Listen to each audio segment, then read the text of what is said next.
세상에서 가장 영예로운 전통과 열정을 통해 또 다른 외대를 꿈꿉니다.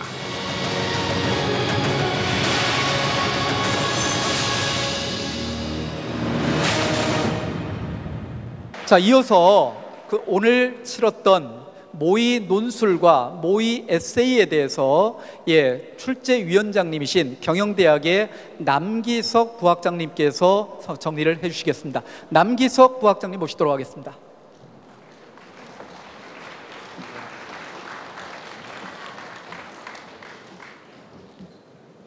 네, 안녕하세요. 네, 경영대학 부학장을 맡고 있는 남기석입니다. 반갑습니다.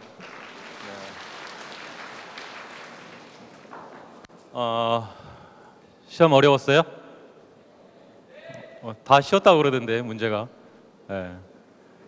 그럼 지금부터 오늘 시행한 그러한 모의 논술고사하고 모의 에세이에 대한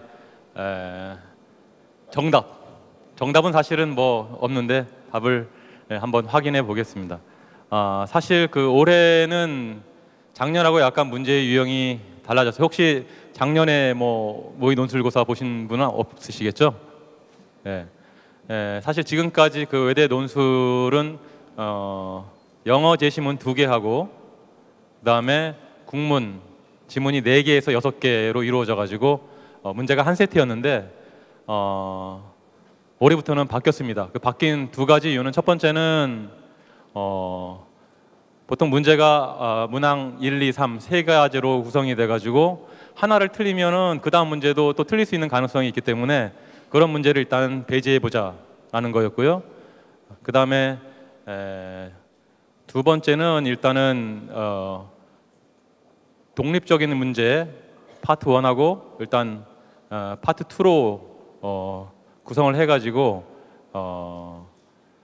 단순히 그러한 방향성이 없는 대안만을 제시하는 그런 문제가 아니라 수험생들로부터 일단은 정확한 요지하고 그 다음에 비판 능력을 평가하는 문제 한 세트, 그 다음에 또 한 세트로는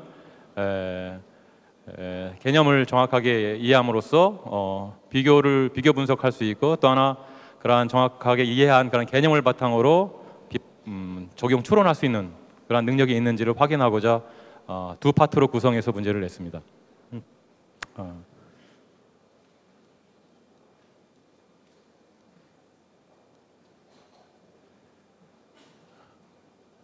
파트 1과 파트 2에서 다룬 주제는 현대 자본주의 사회의 속도와 범주화 개념에 관한 것입니다.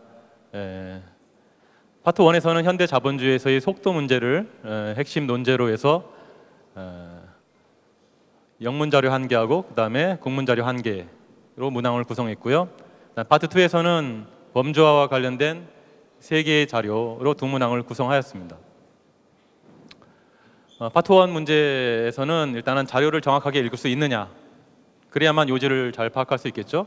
그 다음에 요지를 파악한 후에 비판할 수 있는 능력이 있느냐를 일단은 물었고요. 파트 2에서는 자료에 제시된 개념, 이번 지문에서는 범주화와 관련된 것이었죠. 그것을 정확하게 파악하고 그 다음에 그 개념을 다른 지문에 적용 추론할 수 있는지를 묻는 데 초점을 맞추었습니다. 제시문과 자료의 구성 및 출처를 살펴보면은 영문을 포함한 5개의 다양한 자료로 구성되었다고 금방 말씀을 드렸고요. 특히 이제 영문 자료는 고등학생들이 이해할 수 있을 정도로 교과서 수준을 크게 벗어나지 않았습니다. 그 다음에 이제 국문 자료는 옥스퍼드 이코노믹스에서 출간한 연구 보고서인 뉴 디지털 이코노미에서 핵심 문구를 추출하고 이를 문맥에 맞게 편집 첨삭한 구문이 하나 있었고요. 또 하나는 이제 국문 자료 가운데서 국내 여러 일간의 논설 기사와 관련된 부분, 그 다음에 또 하나는 존 앤더슨의 Cognitive Psychology and Its Implication 이라는 글에서 일단은 번역을 해왔습니다. 그리고 또 하나는 이제 강준만의 인물과 사상 잡지인데요. 거기서 한국인의 범주화 기질과 본질주의 성향이라는 그러한 글을 바탕으로 해가지고 그 중에 일부를 발췌했고요. 그 다음에 마지막으로 앤드류 더빈의 Essentials of Management 일부를 번역해 왔습니다. 인용한 자료는 원문 그대로 사용한 것도 있고요. 약간의 수정을 가한 경우도 있었습니다. 제시문들을 살펴보면 여러분들도 뭐 요지를 다 파악할 수 있었다고 생각을 하지만, 첫 번째는 그 일간지 가운데서 그 현대, 그러니까 자본주의가 요구하고 있는 속도에 대한 그러한 부작용을 지적한 글로써 이제는 느림의 미학으로의 방향 전환을 주장하는 그러한 요지를 담고 있고요. 두 번째는 그 옥스퍼드 이코노믹스의 그 연구 보고서인 뉴 디지털 이코노미에서 발췌한 것으로서 신경제 체제에서 기업이 생존하기 위해서는 스피드가 굉장히 중요하다. 그래서 의사결정의 그런 신속성, 속도의 중요성을 역설한 자료입니다. 그 다음에 이제 자료 3, 그래프가 나와가지고 여러분들 조금 당황하셨을 수도 있을지 모르겠는데, 내용은 뭐 굉장히 평이한 글이죠. 컵과 그릇을 대상으로 해가지고 중립적인 조건과 또는 의견 감자가 들어있다는 그런 상상 맥락 조건 하에서 언어 사용자들이 그것을 컵으로 또는 그릇으로 어떻게 인식하는지의 그러한 반응 결과를 나타낸 글입니다. 그다음에 네 번째는 한국인이 그러한 사회 문화 풍토에 따라서 발전된 구별짓기를 잘하는 특성이 있다. 그것이 때로 긍정적인 측면도 있지만은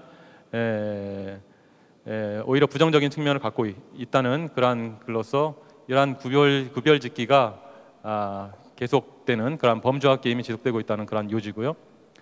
다섯 번째는 이제 경영자의 구분에 관한 겁니다. 이제 사전적 정의로서 보통 이제 기업가와 자영업자로 나눌 수 있는데, 그 둘은 혁신적인 아이디어가 과연 있느냐 없느냐에 의해서 우리가 구분짓기, 즉 범주화를 할 수 있다는 내용의 글입니다. 2015학년도 모의 논술 출제 방향은 첫 번째 한국 외대의 키워드인 국제 문화 언어를 그 내용 요소로 담고 있다는 것은 뭐 작년과 다름이 없고요. 작년과 다른 면만 말씀드리면은 이렇게 실험 결과라든가 비평, 그다음에 개념 적용 사례의 다양한 범주와 다양한 범주의 그런 내용과 도표를 활용할 수 있도록, 앞으로도 아마 한국 외대의 논술 문제는 표라든가 어떤 그래프 이런 것들을 읽어낼 수 있는 능력을 요하는 문제가 반드시 포함돼서 출제될 것으로 예상이 됩니다. 그다음에 형식적 측면에서는 이런 형식을 계속 앞으로 이제 유지할 계획인데요. 두 파트로 나눠가지고 첫 번째 파트에서는 그 요지를 파악하고 그다음에 비판해 볼 수 있는 능력을 측정하는 문제. 그다음에 두 번째 파트에서는 정확한 개념을 파악한 후에 두 지문을 비교할 수 있는 능력, 그리고 나아가서는 그것을 추론해낼 수 있는 능력이 있는지를 묻는 그런 문제로 구성될 겁니다. 나머지는 뭐 작년과 비슷하고요. 여러분들이 답안을 작성하셨을 텐데, 그러면은 채점 기준은 어떻게 마련했는지 살펴보겠습니다. 자료 구성 및 출처는 좀 전에 말씀드린 바와 같고요. 먼저 영어 제시문 여러분들이 잘 읽어냈을 거라고 생각을 하는데, 영문으로 되어 있기 때문에 정확하게 무슨 뜻인지 한번 살펴보고 넘어가겠습니다. 자료 2에서는 신경제하고 그 다음에 구경제를 구분해주는 특징 중 하나가 스피드다. 스피드가 결정적인 역할을 하는 그런 디지털 세상에서 성공하려면 글로벌 기업들이 그런 실시간으로 고객의 요구에 대응할 수 있는 그 능력이 필요한데, 그런 맥락에서 정보를 신속하게 분석해가지고 기업 정책을 수립하는 능력이 필수적이라는 거고요. 그 다음에 이제 위계 질서에 따른 전통적인 의사결정은 너무 느리기 때문에 디지털 마켓 현실에 대처하기가 적절하지 않다. 그리고 대부분의 현존하는 지식 경영과 보고 체계가 빠른 경영 활동에 도움을 줄 수 없는 구조이기 때문에 이렇게 점점 증가하는 그런 변동성과 불확실성이 큰 그런 세상에서 기업이 경쟁하기 위해서는 아주 민첩하고 신속하게 대응해야 한다. 특히 글로벌 기업은 사업 전개 과정 중이라도 신속한 그런 사업 수행을 위해서 필요하다고 판단되는 경우에는 관련 프로세스라든가 또는 전략 또는 비즈니스 모델들을 반드시 조정해야 되고, 글로벌 무대에서 상품 개발이라든가 또는 자원 도단 전략 자원 조달 전략 같은 경우는 한층 더 빠르게 재편돼야 된다. 그래서 결국 글로벌 신경제하에서 비즈니스 성공의 열쇠가 어디에 있냐면은 바로 이런 스피드, 속도에 있다는 것을 주요 내용으로 담고 있습니다. 자료 1과 2의 요지, 다시 한번 살펴보면 자료 1은 자본주의가 인간에게 속도를 강요함으로써 걸음걸이 속도마저 변화시켰다. 이러한 한국식의 어떤 속도전 문화가 여러 긍정적인 역할에도 불구하고 많은 부작용을 낳기 때문에 이제는 지속 가능성을 중시하는 느림의 미학을 추구해야 될 때다라는 요지 그리고요. 자료 2는 디지털 신경제 체제 하에서 속도가 기업에 있어서의 성공의 열쇠다라는 요지의 글입니다. 첫 번째에서는 자료 1과 자료 2의 요지를 각각 서술하라고 했습니다. 200자 내용이기 때문에 사실은 굉장히 생각을 많이 해서 효과적으로 기술하지 않으면은 이 분량을 넘어가기도 쉬운데요. 평가 지침으로서는 현대 자본주의 사회와 시장 경제에 상반된 먼저 두 입장이 있다는 것을 여러분들이 파악했냐라는 것을 묻고 있고요. 그 다음에 이제 압축적 근대화에 따른 부작용, 디지털 경제 체제의 도래, 이런 것들은 사실은 고등학교의 근현대사라든가 경제 사회 교과서에서도 나오는 이야기들 때문에 여러분들도 굉장히 친숙한 주제라고 생각을 하는데, 채점할 때 초점을 맞추고 있는 부분은 정확하게 요지 파악을 했느냐, 즉 각각의 자료에 대해서 요지를 써야 되기 때문에 100자 내외의 상당히 짧은 서술이 요구됩니다. 그래서 표현력이라든가 논리적 구성력을 보기보다는 핵심 논지를 적절하게 추출해 가지고 사용하였는지 그 여부가 배점의 기준이 되게 됩니다. 채점 기준으로서 A는 그래서 핵심어를, 즉 스피드 또는 속도를 정확하게 사용해 가지고 각각의 그 자료의 요지를 명확히 서술을 했는지, 그런 경우는 이제 A를 받을 수 있고요. 핵심어를 정확하게 사용했지만은 각 자료의 요지를 다소 불명확하게 서술한 경우는 B를 줬고요. 그 다음에 핵심어를 정확하게 사용하지 못하거나 또는 각 자료의 요지를 적절히 서술하지 못한 경우는 C로 분류가 됩니다. 그리고 D는 핵심어를 부정확하게 사용했고 각 자료의 요지를 서술하지 못한 경우는 D. 물론 이제 자료 F는 문제와 전혀 상관없는 내용을 기술한 경우에 해당됩니다. 그 다음에 문제, 두 번째 문제에서는 자료 2의 관점에서 자료 2의 주장에 갖는 한계를 논하시오. 사실 뭐 처음 문제 낼 때는 구체적인 사례를 들어 논하라라고 싶었는데 너무 여러분들한테 부담을 많이 주는 것 같아가지고 이 부분은 사실은 뺐습니다. 그리고 또 500자 내이기 때문에 구체적인 사례를 들어서 논하기에는 좀 분량이 적지 않은가라는 생각도 했고요.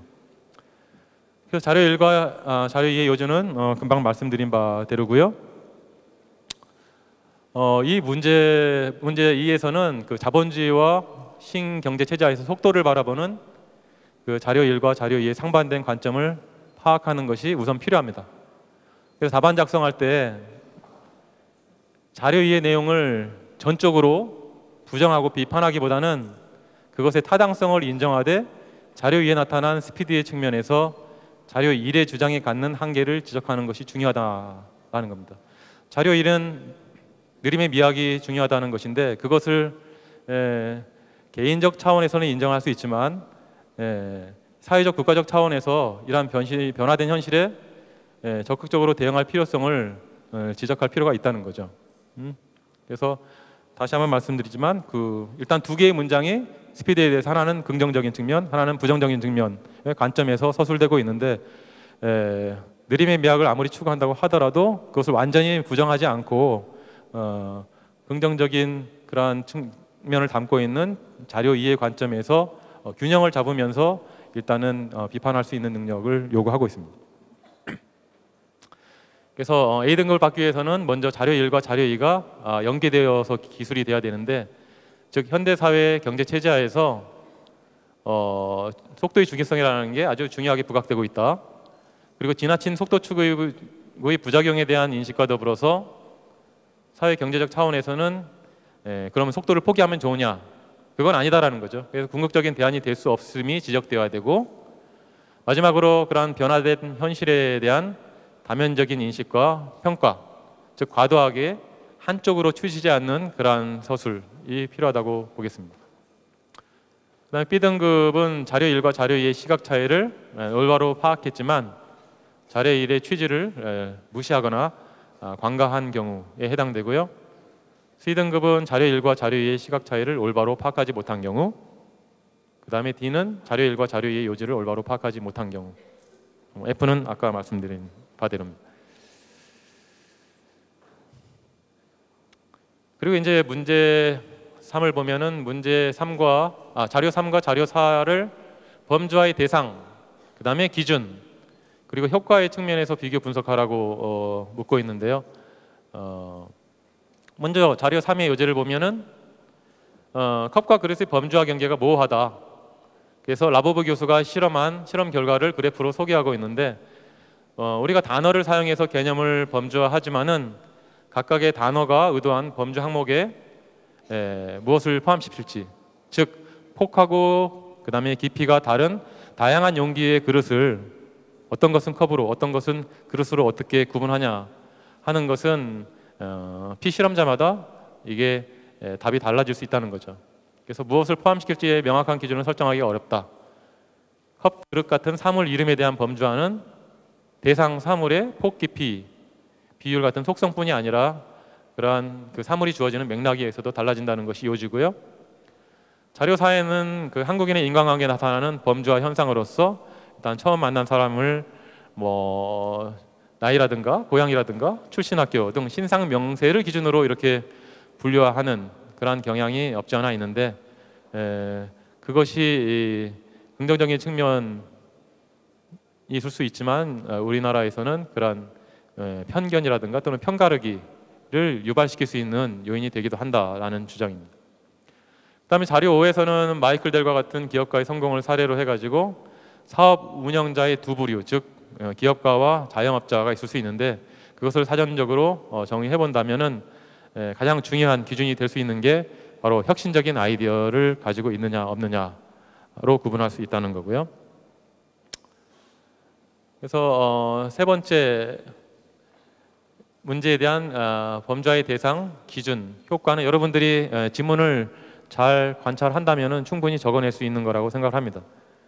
자료 3과 자료 4에서 범주화의 대상은 먼저 자료 3이 용기나 또는 그것의 상위 개념으로서 사물이나 어휘의 개념이라고 답하면 될 것 같고요. 자료 4는 인간관계 속에 등장하는 상대방의 또는 처음 만난 사람, 뭐 두 개 다 맞다고 할 수 있겠습니다. 그다음에 범주화의 기준으로는 폭 깊이가 다른 그런 사물에 대해서 사물의 속성 또는 폭 깊이 비율이 범주화의 기준이 되고, 자료 4에 있어서는 나이나 고향, 출신 같은 신상 명세가 되겠죠. 그다음에 범주화의 효과로서 자료 3에서는 이러한 명확한 범주화가 사실은 가능하지 않다. 왜냐하면은 특정 범주에서 전형적 사례가 될 수 있는 경우하고 그 다음에 인접 범주의 경계에 놓일 수 있는 그러한 애매한 사례가 발생할 수 있기 때문이라는 거고요. 자료사의 범주화로 인해서 생기는 효과는 편견이라든가 편가르기 같은 어떤 부정적인 효과가 발생할 수 있다는 겁니다. 채점 기준으로서 A등급에 해당하는 것은 범주화의 대상 기준 효과에 대해서 자료 3과 자료 4를 모두 포함시켜서 논술을 하면 되는데, 모범 답안의 구성 요소 위에서 평가 지침에서 얘기한 것처럼 6개 항목을 빠짐없이 기술하면은 일단은 좋은 등급을 받을 수 있고요. 그 중에 뭐 일부를 충분하게 기술하거나 또는 그냥 뭉뚱그려가지고 포괄적으로 그냥 기술하거나 하면은 그보다 훨씬 낮은 점수를 받게끔 기준을 세웠습니다. 그 다음에 네 번째 문제는 아마 처음 접하는 유형이기 때문에 여러분들이 조금 당황하셨을 수도 있을 것 같은데요. 사실 문제 자체는 그렇게 어렵지는 않습니다. 그 그래프 그림에 나타나는 것처럼 답을 할 수 있을 텐데, 먼저 문제는 뭘 묻고자 했냐면은 그 자료 3의 그래프에 나타난 그런 실험 결과를 자료 5에서 사용된 범주화 방법, 즉 사전적 정의에 의한 방법에 적용해 가지고 4개의 그 선이 있는데 그 중에서 2개, 즉 상상 맥락 조건 하에서 점선으로 표시된 부분이죠. 컵과 그릇의 범주화를 한번 제시도 해보아라 라는 질문이었습니다. 그래서 요지는 이미 아까 말씀드린 바대로고요. 이 문제는 먼저 상상 맥락 조건 하에서 실험 결과를 나타내고 있는 두 점선이 있죠. 그 점선의 교차점, 그것이 어떤 컵과 그릇을 구분할 수 있는 인식의 경계점이라는 것을 해독해내면은 사실은 문제는 쉽게 풀릴 수 있는데요. 그 두 점선의 교차점에 대한 연구가 필요하고요. 그 교차점에서는, 왜냐하면은 교차점에서 컵이라고 응답한 비율하고 그 다음에 그릇이라고 응답한 비율이 같습니다. 물론 더 자세히 관찰한 학생 같은 경우에는 응답 비율의 합이 100%가 아니기 때문에 조금 의아해할 수도 있는데, 바로 그런 문제 때문에 또 시간을 허비하지 않도록 왼쪽에 주석으로서 제가 이렇게 당구장 표시로 모든 실험 참가자가 모든 그릇의 컵에 대해서 다 답은 한 건 아니라고 제가 달아놨습니다. 그래서 이 교차점에 해당하는 X축이 대략 폭 깊이 비율이 1.4 정도 되는데, 그 1.4인 그런 용기에 대해서 피험자들의 응답률이 같았기 때문에 이를 범주화 기준으로 삼아가지고 자리 5에서처럼 그러한 사전적 정의를 내린다고 한다면 폭 깊이 비율이 1.4보다 적은 용기는 컵으로, 그 다음에 그것보다 큰 용기는 그릇으로 구분하는 범주화를 제시도 할 수 있을 것이다 라는 식으로 서술을 하면 될 것 같습니다. 그래서 A등급에서는 세 가지 사항을 지적해 주었으면 좋겠는데요. 첫 번째는 상상 맥락 조건 하에서 두 점선의 교차점이 인식의 경계점이라는 언급이 필요하고요. 두 번째는 폭 깊이 비율이 대략 1.4인 용기에 대해서 피험자들의 응답률이 같았다라는 사실을 기술해주고, 세 번째는 1.4보다 적은 용기는 컵으로, 1.4보다는 큰 용기는 그릇으로 구분하는 그러한 재범주화 내용을 기술하면 될 것 같습니다. 그것보다는 낮은 등급인 B는 이제 실험 결과를 잘 해독해서 교차점을 언급했지만 사전적 정의를 통한 재범주화로 이어지지 못한 경우, C 같은 경우는 아예 실험 결과를 잘못 해석해가지고 재범주화를 시도한 경우, D는 실험 결과에 대한 잘못된 해석만을 기술하거나 또는 재범주화에 대한 잘못된 내용만을 서술한 경우로 구분을 해서 평가를 했습니다. 이게 모의 논술에 대한 제 설명이고요. 그 다음에 이제 모의 에세이 부분에 대해서 말씀드리겠습니다.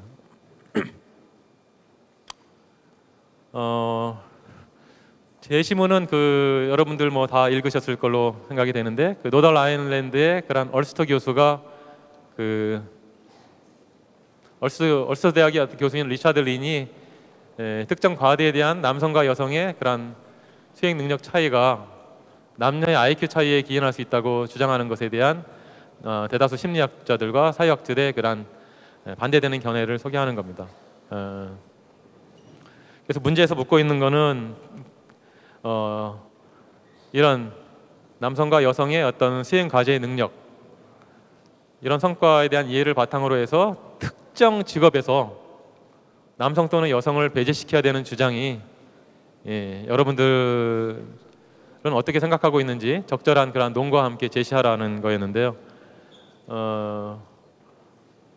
이러한 출제 방향은 한국 외대가 표방하고 있는 글로벌 리더를 양성하기 위함이고요. 그 다음에 에세이 주제는 그렇게 난이도가 높은 것은 아니죠. 그래서 고등학교에서 충분히 다룰 수 있는 주제라고 생각을 하고 있습니다. 왜 이런 주제를 선정했냐면은 인간의 성, 즉 젠더 차이에 대한 연구는 다양한 학문 분야에서 그동안 많이 연구되어 왔는데, 이게 성차별적인 그러한 뉘앙스를 띠게 된 그러한 적이 있어가지고 최근에는 약간 중단된 적도 있었는데, 최근에 와가지고 이런 남녀의 어떤 차이가 생물학적인 차이 말고도 그런 심리학적, 사회적인 그런 차이에 대해서 일단은 부각시킬 그런 연구가 필요하다라고 해가지고 많은 연구들이 되어 왔습니다. 그래서 우리 외대에서도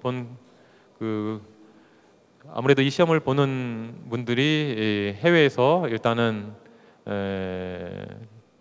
수학한 경험이 있는 학생들이 일단은 많기 때문에 서로 다른 그러한 문화적 배경 하에서 살았던 그러한 경험을 바탕으로 해가지고 이러한 그 남녀성에 대한 그 차이를 어떻게 다양하게 인식하고 있는지, 그리고 생활 경험을 바탕으로 한 논거를 제대로 들어서 쓸 수 있는지 그것을 측정하고자 했습니다. 이런 시험을 통해서 일단은 한국 외대가 추구하고 있는 그런 글로벌 리더, 즉 외국어 구사 능력을 갖추면서 글로벌 마인드를 충분히 갖추고 있는 그런 인재를 뽑고자 함이었었고요. 그다음에 외국어 외국 문화를 학습하는 학생으로서 세계화 속에서 사라져가는 그 소수 문화에 또 소수 언어에 대한 올바른 그런 인식을 갖춘 그러한 공동체의 일원으로서의 그러한 책임의식을 고취하는 기회가 되기를 희망했습니다. 그래서 주요 내용 가장 중요한 부분인데요. 좀 자세히 설명드리면 최근 남성과 여성의 그러한 과제 수행 능력에 대한 차이가 남녀 어떤 지능의 차이가 아니라 성별과는 무관한 개인의 능력 차이 또는 개인의 선호도의 차이로 해석되고 있는 연구 성과가 많이 있는데, 성별로 인해서 또는 개인적인 차이로 인해서 서로 다른 인지 능력이 발달함으로써 특정한 과제에 대해 서로 다른 수행 능력이 결과로 나타난다는 거죠. 그래서 만약 이게 성별 차이에 따라서 인지 능력이 발달한다면 특정 직업 영역에 적합한 남성과 여성이 있을 수 있을 것이고요. 또 특정 직업에는 배제되어야 할 성별도 있어야 된다고 아마 추론할 수 있을 겁니다.